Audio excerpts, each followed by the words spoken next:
Hello students, आपका हमारे channel eudaimonia classes पे स्वागत है। आज हम बात करेंगे स्कूल्स ऑफ रियलिज़म की। मतलब जो आईआर की रियलिज़म थ्योरी है उसके अंदर क्या क्या कॉन्सेप्ट्स है, रियलिज़म के टाइप्स क्या क्या है बेसिकली।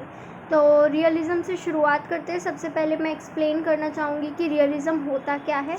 तो रियलिज़म एक ऐसी थ्योरी है जो सेंटर रखती है स्टेट के नेचर को। जैसे आपने हमारी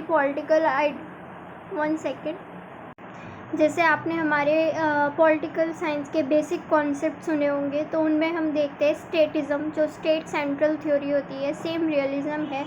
रियलिज़म जो है वो स्टेटिज़म है, मतलब स्टेट पे फोकस करता है। इसका मानना है कि जो स्टेट्स हैं वो आपस में पावर के पीछे झगड़ते हैं। पावर ही मेन सेंट्रल फोर्स है किसी भी देश के लिए, जो उसको आगे बढ़ने में मदद करता है। In short, power power power. जब आप पावर की बात कर रहे हो तो समझ जाना रियलिज़म की थ्योरी है। तो रियलिज़म जो थ्योरी है उसको कई टाइप्स में बांटा जाता है। शुरुआत होती है क्लासिकल रियलिज़म से।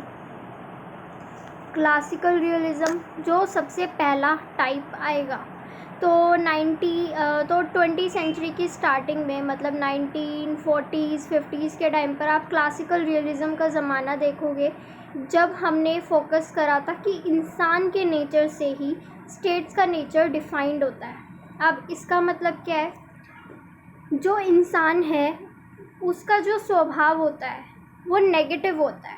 ठीक है, अब जैसे कि हाँ, हो सकता है हम सब में कुछ अच्छाइयाँ हों, लेकिन अच्छाइयों पे फोकस ना करके इंसान के नेगेटिव पॉइंट्स पर फोकस किया गया है। जो इंसान है उसकी सिर्फ बुराइयों पर फोकस किया गया है कि इंसान स्वभाव से लालची होता है, सिर्फ अपने मतलब के लिए जीता है, सिर्फ अपने बारे में सोचता है, उसको किसी से कोई फ़र्क नहीं पड़ता।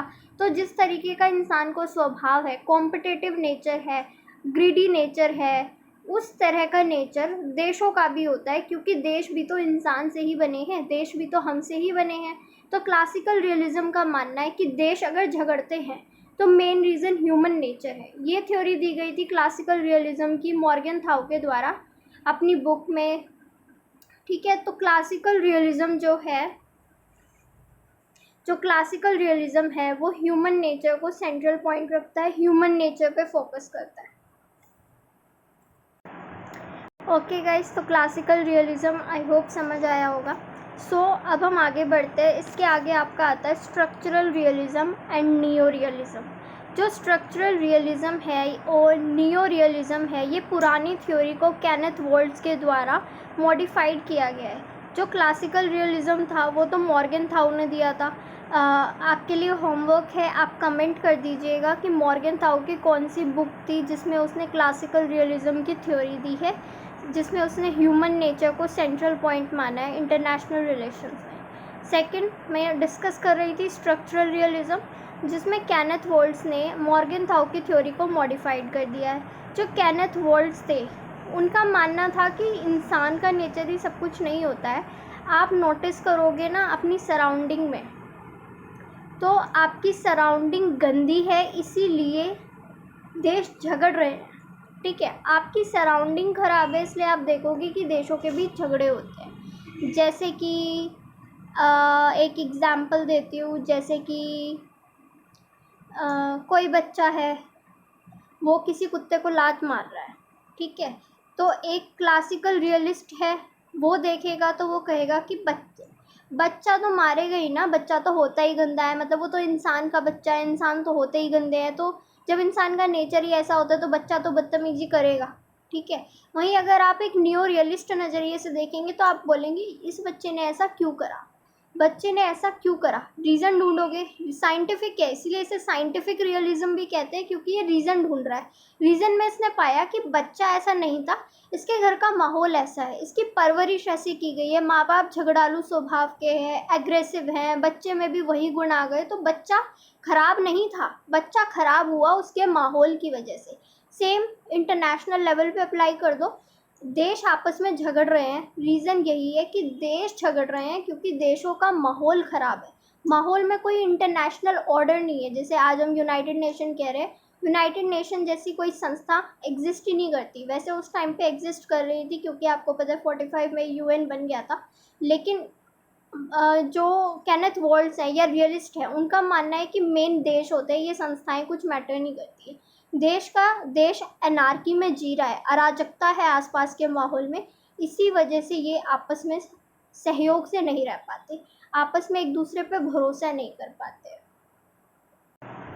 ठीक है, तो आई होप समझ आया होगा। नियो रियलिज्म को मैंने बिल्कुल लेमन लैंग्वेज में समझाया है, क्योंकि इंसान का स्वभाव ऐसा है। वो क्लासिकल वाले थे, लेकिन इंसान के आसपास का माहौल ख़राब है, एनार्की है, इस वजह से नियो रियलिज्म वाले कहते हैं कि देश आपस में झगड़ते हैं। तो जो क्लासिकल वाले थे वो तो हमेशा पावर को सेंट्रल पॉइंट मानते थे कि पावर के पीछे भागो, पावर के पीछे भागो, और एकमात्र सॉल्यूशन देते थे बैलेंस ऑफ पावर, कि अगर आपको देशों के बीच समझौता कराना है तो एक ही चीज़ है, बैलेंस ऑफ पावर करते चलो। Balance of power I think आपको पता होना चाहिए अगर आप यूजीसी नेट या मास्टर्स कर रहे हो, ये बहुत कॉमन लेमन टर्म्स है।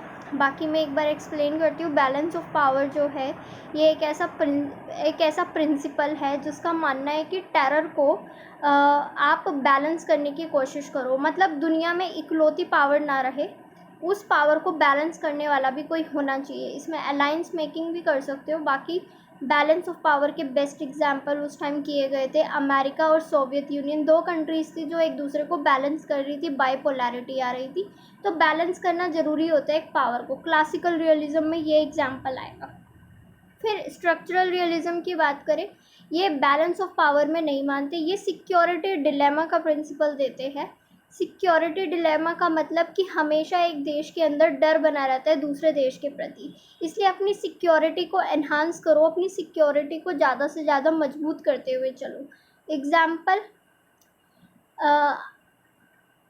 अगर आपको किसी पे भरोसा नहीं है तो अगर आपको वही इंसान मिलने बुलाए तो आप कैसे जाओगे? अपनी प्रोटेक्शन का इंतज़ाम करके चलोगे कि भाई ये तो आज तक हमसे ढंग से बात नहीं करता था, आज ये हमें क्यों बुला रहा है, कुछ गड़बड़ तो नहीं है, कुछ करेगा तो नहीं, तो आप अपने आप को प्रोटेक्शन के साथ चलोगे ना, ऑब्वियस सी बात है। सेम देशों के बीच होता है नियो रियलिज्म में। ये सिक्योरिटी डिलेमा में देश जी रहे हैं आपस में, किसी का किसी पे कोई भरोसा नहीं है, क्योंकि एनार्की का सिचुएशन है। एनार्की में सिक्योरिटी डिलेमा होगा। अगर सिक्योरिटी डिलेमा है तो अपने आप को सिक्योर करने के लिए हथियार बनाते चलो, अपनी सिक्योरिटी के लिए आर्म्स रखो, लेकिन इतने रखो कि इससे कोल्ड वॉर जैसा सिचुएशन ना आए। ठीक है, इतने हथियार रखो कि आप रिलेटिव पावर बनाओ, लेकिन सिक्योरिटी के पर्पज़ से। ऐसा ना हो कि आप क्लासिकल रियलिज्म की तरह पावर पावर पावर के पीछे भागो और इसके चक्कर में सारे देश बर्बाद हो जाए। तो स्ट्रक्चरल रियलिज्म की भी ना दो ब्रांचेस है, एक है डिफेंसिव रियलिज्म एंड एक ऑफेंसिव रियलिज्म। जो डिफेंसिव रियलिज्म है वो सेम बात कह रही है जो केनेथ वॉल्ट्स ने समझाई नियो रियलिज्म में। नियो रियलिज्म का फादर केनेथ वॉल्ट्स है, ऑफेंसिव और जो डिफेंसिव रियलिज्म है उसका फादर केनेथ वॉल्ट्स है। तो इनका सेम सोच था कि सिक्योरिटी के पर्पज़ से काम करो, सिक्योरिटी को एनहांस करो अपने देश की, लेकिन इसका मतलब ये नहीं है कि अंधाधुन आप वॉर की तरह अपने आर्म्स रेस में फंस जाओ। ओके, सिर्फ सिक्योरिटी पे फोकस करो। लेकिन जो ऑफेंसिव है वो जॉन मेर्शाइमर का है। ऑफेंसिव रियलिज्म वाले मानते हैं कि सिक्योरिटी क्या होता है यार, सिक्योरिटी डिलेमा का सिचुएशन है। रियलिज्म है स्टेट्स अपने आप को पावरफुल बनाना चाहते हैं, तो रिलेटिव पावर पे फोकस करो, मतलब अपना पावर ज़्यादा से ज़्यादा बढ़ाओ। आप गैप खड़ा कर दो दूसरे देश और अपने बीच, जैसे इंडिया, जैसे चाइना और अमेरिका। आज के टाइम पे चाइना क्या कर रहा है? ऑफेंसिव रियलिज्म है, अपनी पावर को इतना बढ़ा लो, अपने आप को इतना ताकतवर बनाने की कोशिश कर रहा है कि अमेरिका जो है उसके आगे कुछ ना हो, मतलब अमेरिका को पूरा टक्कर देना है। आज आप देखोगे अगर अमेरिका आई थिंक 25-24 ट्रिलियन कुछ है, चेक कर लेना डेटा, और तो चाइना 19-18 ट्रिलियन है। कितना गैप रह गया? ज़रा सा गैप रह गया। तो यही चीज़ है, ऑफेंसिव रियलिज्म का मानना है ये गैप बड़ा करो, और चाइना क्या कर रहा है? पहले काउंटर कर रहा है अमेरिका को, इस गैप को ख़त्म करने की कोशिश कर रहा है फिर यही गैप अमेरिका से तो बहुत आगे ले जाने की वो प्लानिंग रखता है ना। तो ऑफेंसिव वाले अपनी पावर को मैक्सिमाइज करने की बात करते हैं। क्लासिकल का थोड़ा थोड़ा आपको यहाँ पे पॉइंट नज़र आ रहा होगा। ठीक है, तो ये ऑफेंसिव हो गया, ये सिक्योरिटी के पर्पज़ से हथियार रखने के लिए नहीं कहते, ये अपना गैप बढ़ाने के लिए कहते हैं, अपने आप को ज़्यादा पावरफुल बनाओ। हेजीमनी बनो एक तरह से। फिर इसके आगे आप देखोगे नियो क्लासिकल रियलिज्म। ये दोनों के फीचर्स कंबाइन करेंगे, क्लासिकल के भी और नियो रियलिज्म के भी। जहाँ क्लासिकल रियलिज्म ह्यूमन नेचर को सेंटर करता था, देशों के बीच झगड़े के लिए या पावर के लिए, तो वहीं पर जो स्ट्रक्चरल या नियो रियलिज्म है वो फोकस करता था कि देशों के बीच अगर झगड़े हो रहे हैं तो वो एनार्की है। नियो क्लासिकल वाले दोनों को कंबाइन कर लेते हैं।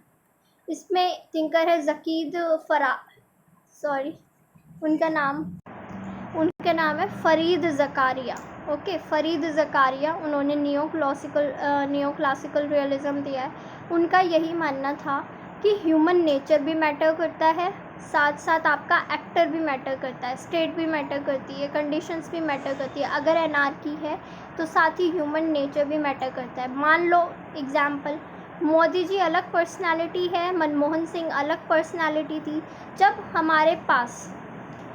हमारे पास ह्यूमन नेचर अलग तरह का मिलेगा तो इंटरनेशनल पॉलिटिक्स में रिस्पॉन्स भी तो अलग होगा देशों के बीच।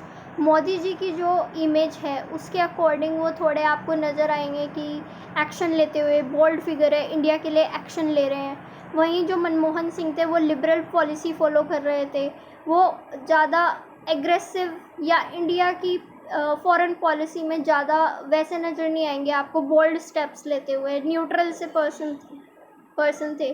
सो नियो क्लासिकल का मानना है कि ह्यूमन नेचर भी तो मैटर करता है। अगर आपकी लीडरशिप जैसी है उससे आपके इंटरनेशनल पॉलिटिक्स में रिलेशन डिफाइन होंगे, उसके हिसाब से देश रिएक्ट करेंगे। तो ये दोनों को सेंटर कर रहा है, ह्यूमन नेचर भी मैटर कर रहा है, साथ साथ आपके एक्टर्स भी मैटर कर रहे हैं। मतलब एनार्की है, देशों के बीच कैसे रिश्ते होने चाहिए, वो सब पॉइंट्स। सो आई होप आपको स्कूल ऑफ रियलिज्म समझ आया होगा। ठीक है, सो आज हमें यही डिस्कस करना था। हमारे चैनल से बने रहे for UGC net, UPSC optional, any exam preparation, हमसे जुड़े रहें। और अगर आपको कोई चीज़ समझ नहीं आती है तो आप हमें नीचे टेक्स्ट कर दीजिए, और आप हमारे चैनल के कम्युनिटी पर जाइए। वहाँ पर मेरी तरफ से free classes for UGC net 2023 December attempt की फ्री क्लासेस दी जा रही है पॉलिटिकल साइंस की। अगर आप जुड़ना चाहते हैं तो वहाँ पर व्हाट्सएप नंबर दिया गया है, हमें टेक्स्ट कीजिए, आपको फ्री क्लासेस प्रोवाइड कराई जा सकती है। ये शुरुआत के 10 बच्चों के लिए बिल्कुल फ्री है, तो जल्दी से जल्दी प्लीज़ ज्वाइन करें। ओके, सो ये आपको डेली अब से वीडियोज़ आना चालू हो जाएगा। So please follow, share, subscribe. Thank you so much. For UGC NET and UPSC, all aspirants are cordially welcome to our channel. Okay, thank you.